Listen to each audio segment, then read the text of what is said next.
Saya Ais Motor Shalom, kita baru masuk sebagai QJ Motor Fortress 350. Ini showroom unit, okey, itu customer actually beli, dia memang buat airbrush biasa, so dia ambil balik buat airbrush semua, kemudian parking saja. Okey, 800 km saja. Condition memang perfect macam motor baru. Airbrush saja sudah dekat 5,000 lebih. Kita tengok apa yang 5,000 lebih. Okey, motor baru mau 23,888, ini sudah siap airbrush semua.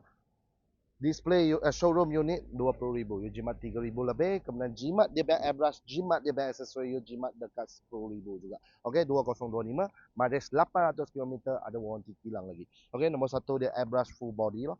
Kemudian apa yang mahal dia siap buat ini carbon punya. Okey, full inner cover semua sudah buat carbon. Siap ada satu layer PPF. Itu PPF saja you buat biasa pun dekat 1,000 sudah. PPF lagi satu layer dia protect. Kemudian dia punya rim pun dia buat bukan biasa-biasa spray, power coating punya spray. So bila you kopek semua dia tak akan jatuh punya. Ini power coating punya spray rim pun sangat dekat 8,900 sudah. So semua sudah memang perfect punya. Okey, Ford 350 ni datang kilang, siap ada dashcam, siap ada electronic windshield lah. Ini motor original memang ada electronic windshield, boleh naik turun, ada dashcam. Yang paling penting biasa you tengok cc bawah 400 cc punya itu skuter, single disc brake. Ini dia terus kasih you double disc. Okey, tayar original kilang lah. Okey, original kilang ada 95% ke atas, 800 km semua standard lagi. Okey, siap ada ini pakai Martin punya. Ini Porsche punya. Siapa pakai Porsche boleh ini siap, dia punya color semua cantik sudah. Okey, kemudian siap dia punya logo pun dia sudah buat gold. Ini buat pun dia cakap berapa ratus saya pun tak pastilah. Okey, kemudian you tengok dia punya inner cover, tengok depan semua sudah buat macam carbon sudah. Dia panggil ini tanam yang lah, carbon tanam semua sudah buat. Ini inner cover tanam pun sangat 1,000 lebih. Okey, dia punya cover set painting PPF saja sudah 5,000 lebih. Kemudian yang lain semua standard, exhaust masih standard, tayar belakang semua absorber semua standard, hanya tambah satu aluminium box. Okey, belakang eco semua pun standard lagi. Okey, motor ni satu silinder biar motor 350cc dengan 33.5 horsepower.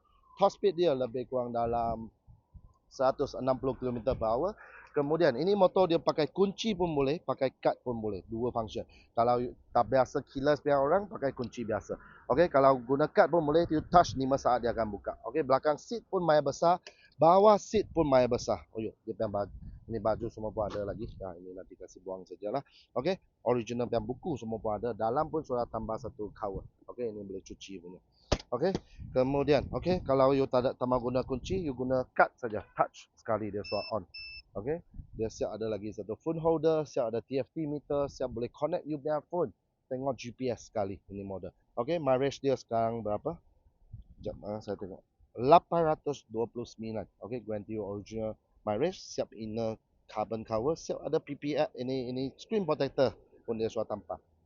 Okey, itu saja. Okey, dia punya logo kiri kanan pun sudah jadi warna gold, belakang punya Fortress pun sudah jadi warna gold. So dia punya color kasih saya tengok memang maya cantik. Okey, ini color. Kalau yang minat, yang mau tukar, saya boleh kasih kontak, you boleh buat dengan dia, tapi dekat 5,000 lah kalau mau buat color macam ni semua sekali.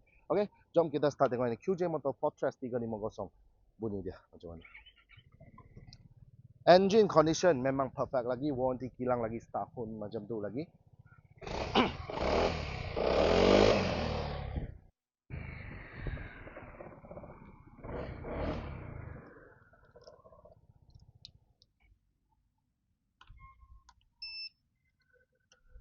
Okey, condition memang perfect, color memang cantik, harga pun lagi jimat. Okey, siap painting semua dengan harga jimat. Showroom unit ni you jimat dekat 10,000. Okey, sekali lagi tahun 2025 QJ Motor Fortress 350 ni harga sekarang jual 20,000 saja. Deposit RM100, bulanan 300 lebih 7 tahun. Loan Aeon, loan kredit, loan kedai, loan bank pun kita boleh uruskan. Kalau you mau trade motor, jual motor pun kita angkat juga. Beli pun tanpa risau. Siap ada warranty kilang sampai 2027. Siap ada kasih free gift lagi, full face helmet, jacket dengan glove. Okey, kalau minat motor ni terus datang ICT Motor Shalom atau terus WhatsApp sales kita.